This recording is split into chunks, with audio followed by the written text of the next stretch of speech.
Hey guys, have you heard the good news? Fake tradcons have solved all of your romantic problems. You can now find a girl at church and get married ASAP. Don't even worry about the risks. Just man up and marry these hoes. Don't think, just go for it. It'll probably be fine. And if you don't, you're probably one of those doomer red pillars who hate women. The opposition of feminists, or so fake tradcons have been telling me.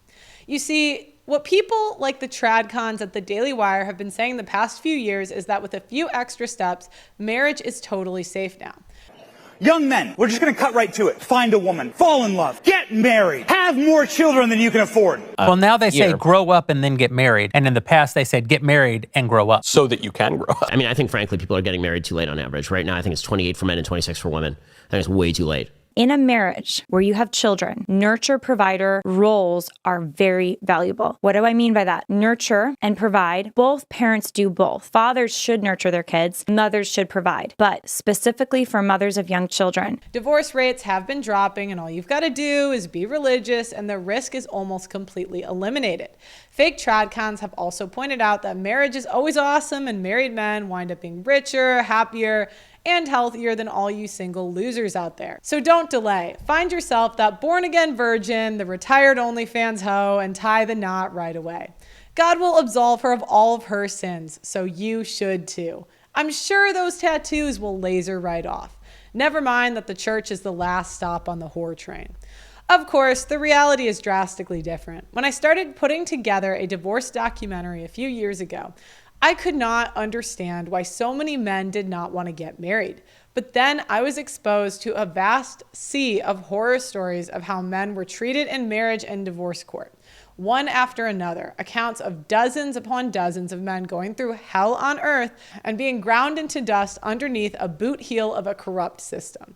Many of these horror stories come from men who were religious. In fact, one of the worst horror stories I ever heard, an utterly harrowing tale that I will never forget, came from a man who attended the exact same church as the fanatically religious marriage pusher-in-chief, Michael Knowles of the Daily Wire.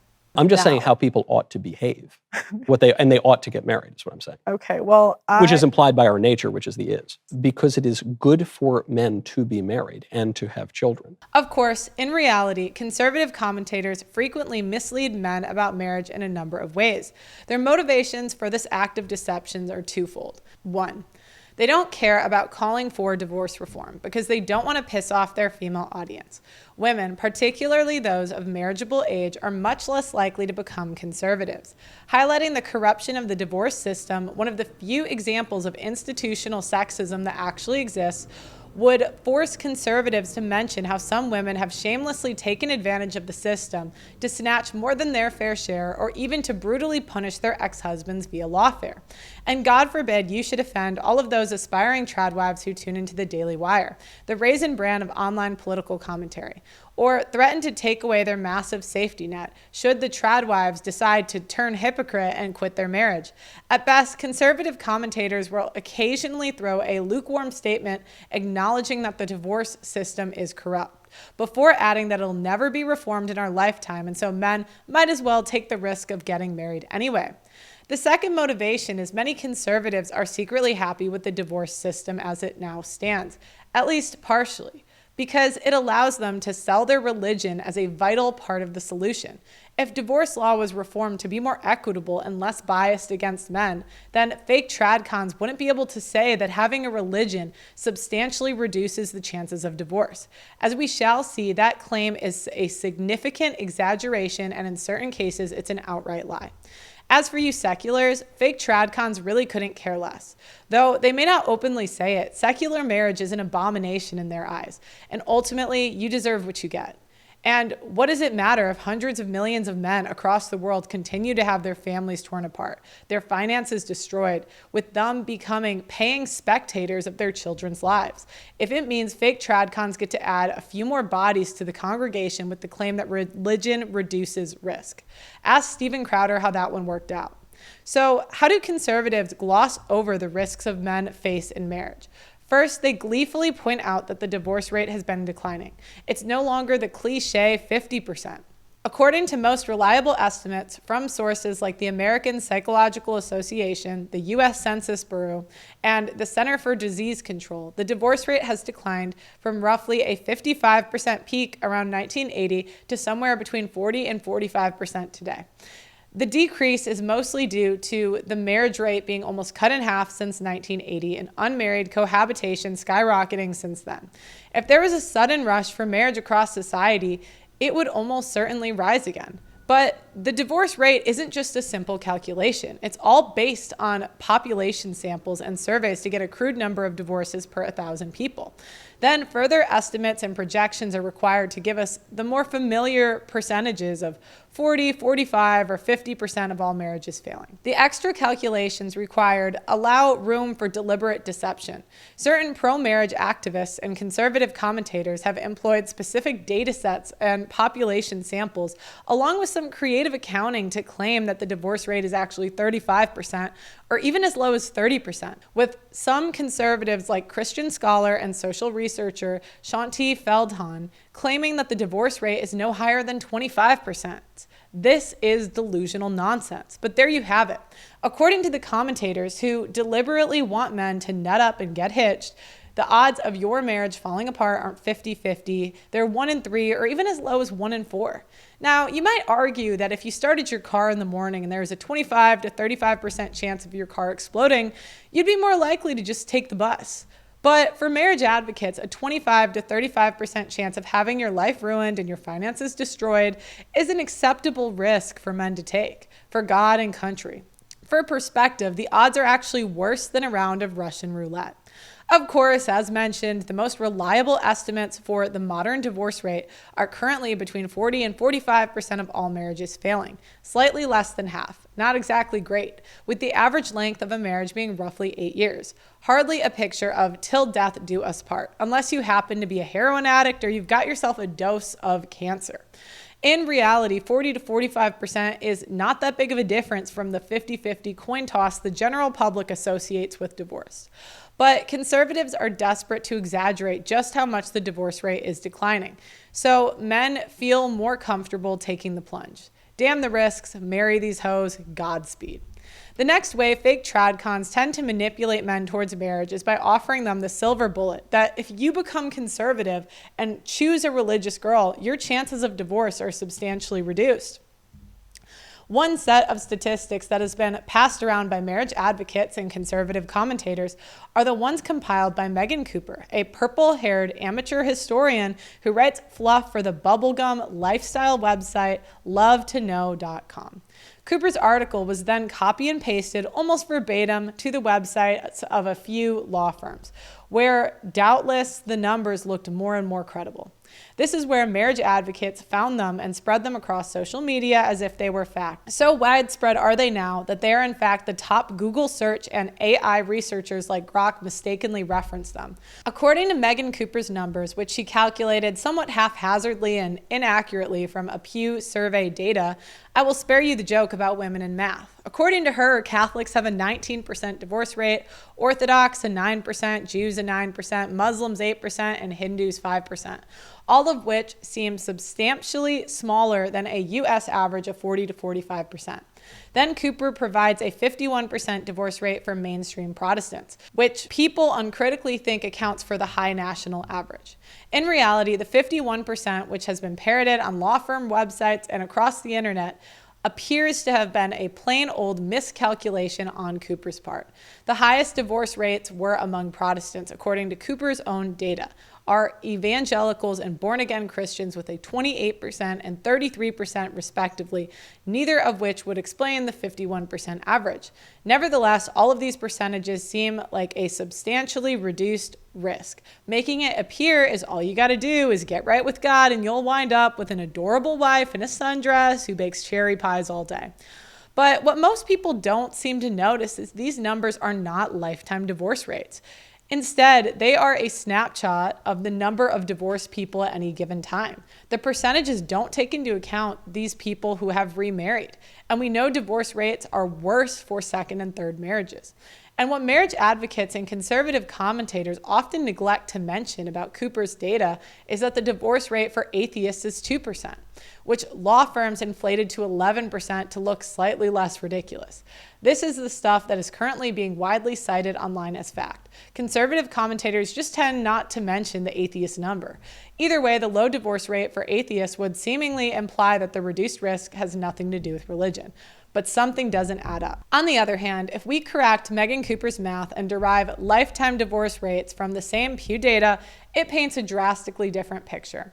People with no religion have a lifetime divorce rate of 48%. Evangelicals have a divorce rate of 46%. Mainstream Protestants, 42%. Historically Black Protestants, 54%. Catholics, 35%. Orthodox, 33%. Jews, 33%. Muslims, 24%. And Hindus, 15%. For Christian denominations in Judaism, that means your odds of divorce lie between 1 in 3 and 1 in 2. Not exactly that much of a reduction of risk. And given that most American conservatives are Christian, they are probably not exactly thrilled with the idea of your best bet for staying married is worshiping Allah or Vishnu. And these religions have a lower divorce rate for other reasons, such as the subordination of women in the Islamic Hadith and the arranged marriages of the Hindu. It should be noted that Hindus have slightly better odds than a game of Russian roulette, and only by a measly 1.6%. And it's hardly a silver bullet against divorce if the state is still holding a gun to your head.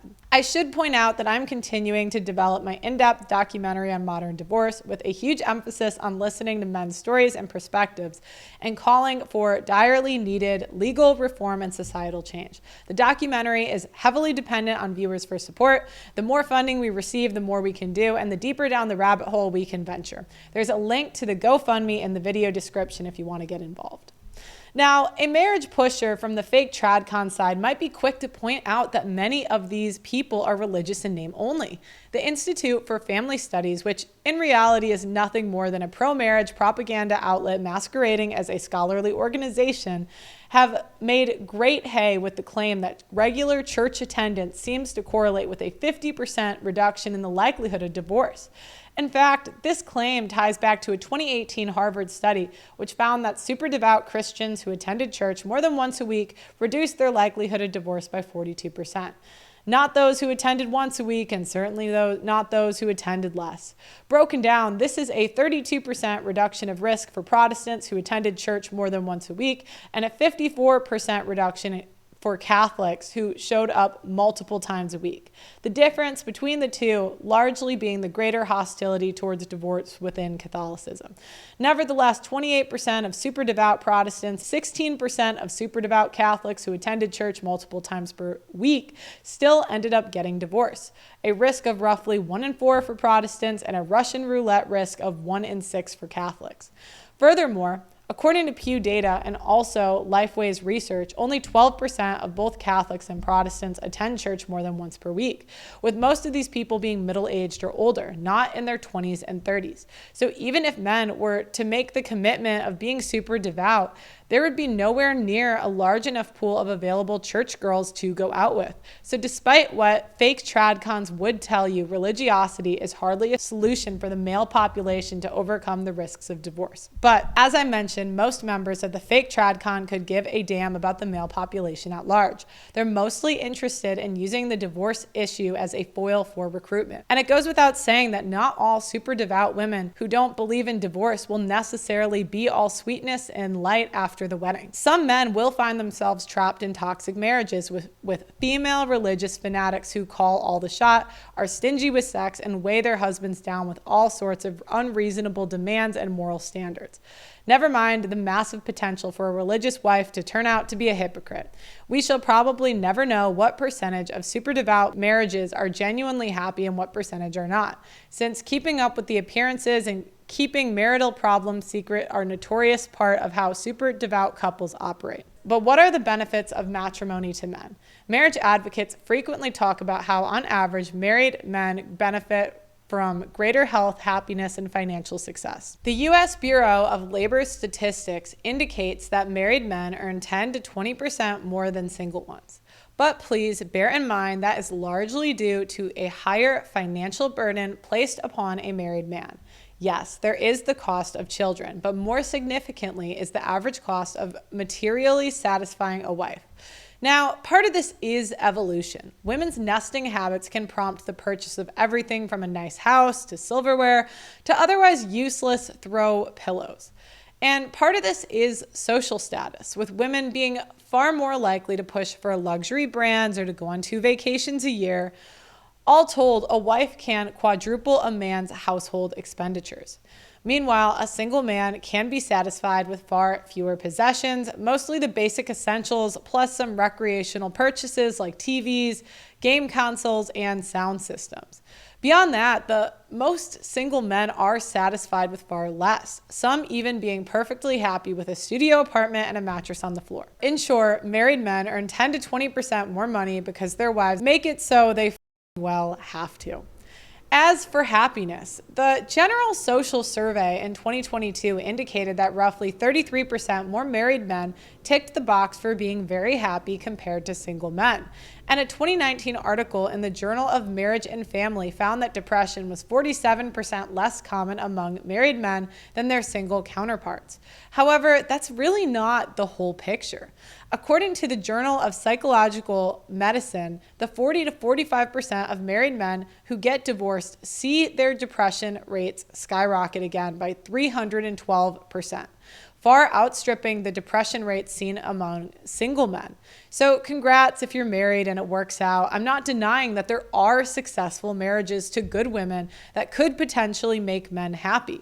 The point is that men today are running a considerable risk to the tune of 40 to 45% of those attempts at happiness blowing up in their face and leaving them worse off than if they had just saved their money and remained single. And it is entirely unsurprising that most troubled people in the world tend to be single. However, if you are a single man and you don't binge drink, shoot heroin, or eat like shit, but take decent care of yourself, none of these arguments really apply to you. You'll live as long as a married man. But how about prenups? After all, it's another way for men to reduce the risk of being financially destroyed or having their children taken away from them in a corrupt divorce system. Some conservative commentators like Michael Knowles discourage prenups as a safety measure altogether since, according to him, it violates the sacrament of marriage by merely acknowledging the statistical reality that the relationship might fail. You know the state of marriage I'm articulating today. the Catholic view of marriage. You know the state of women today, and men still can't get prenups? Right. To protect themselves? Right. Because marriage in its nature, as you said, is a lifelong union of a man and a woman for the sake of begetting and educating children and for the mutual support of the spouses. You know, they would share some things. They would never get specific on specific people, but they would say that most of the marriages are miserable. People are miserably married. And I think I've even heard another guy you talked to, Tim, say something similar. FYI, there's nothing in the Bible explicitly against prenups. This is just a rigid and somewhat reckless interpretation of theology. According to Knowles, men just have to suck it up and leave themselves completely exposed and legally vulnerable because God allegedly wants them to. But I suspect if the sacrament of baptism resulted in babies drowning 40 to 45% of the time, most parents would be inclined to buy their child water wings. Other conservative commentators are more reasonable than Knowles and recognize in the modern world, prenups are a great form of risk mitigation. According to the available data, only about 12% of prenuptial agreements are thrown out in court. So men who take this precaution only have a 1 in 8 chance of getting financially obliterated and having their children stolen. At least it's slightly better odds than having a game of Russian roulette. And I leave it up to you to decide whether or not that makes marriage low enough of a risk to go for it. However, according to a 2022 Harris poll, only 15% of spouses across the United States actually get prenups. And according to a 2017 Brandon Gale survey, 67% of women who are hostile to the idea of getting one. So making a prenup a prerequisite for marriage might severely constrict a man's dating pool and leave the majority of men out here in the cold unable to find a reasonable woman who recognizes the corruption of divorce courts. The truth is, there is no silver bullet that would cure men's justifiable marriage hesitancy. According to a 2023 study published by Date Psychology, roughly 2/3 of men seem to be entirely turned off by dating. The juice doesn't seem to be worth the squeeze. And these men won't be coming back to the table until there's meaningful divorce court reform or a greater proportion of women learning to become wife material worthy of the risk, preferably both. As such, if fake tradcons are generally concerned for the romantic and marital happiness of men and not just those men that they think they can convert, they would make a campaign for divorce court reform their number one issue with regard to the future of the nation. Because without men marrying, the fertility rate is going to continue to plummet to South Korea levels. Meanwhile, I suspect that the dating situation is going to continue to deteriorate until young women realize that their own interests are being hurt by neglecting the traits, qualities, and outlook that men seek in romantic partners. After all, involuntary singleness and childlessness are already at epidemic levels among Western women, and this trend is projected to continue to climb. In order for that pattern to reverse itself, reciprocity is key. The juice must be worth the squeeze. Fake tradcons have often tarred me with the brush of being a black-pilled doomer who thrives off of men being lonely and miserable. In which case, I must be doing a bad job because the majority of my single fan base report having found peace without the risks, burdens, and inequality of a modern marriage. But for another thing, that claim simply isn't true. I just want men to be well informed and to have a clear idea of the state of the field without being misled by those with obvious self-serving agendas. Those who want to use men as a disposable cannon fodder in the war for their political and religious ideals. I have repeatedly said that I try not to prescribe things to men or tell them how to live. Individual men are different, with different skills, different personalities, different circumstances, and different women around them. If you find a woman who is loyal, ride or die, and seems worth the risk of marriage, then go for it. Consider a prenup. But if you're a man who wants to go his own way and you are happy and at peace alone, also go for it. If you're a man who just wants to date, party, and have fun, as long as you aren't misleading women with false promises, I say go for it as well. Regardless of what path you choose, I hope it is right for you and that it brings you satisfaction and contentment. Just do it fully informed, forewarned, and forearmed, eyes open. Thank you for watching. Like the video, and we'll talk to you next time.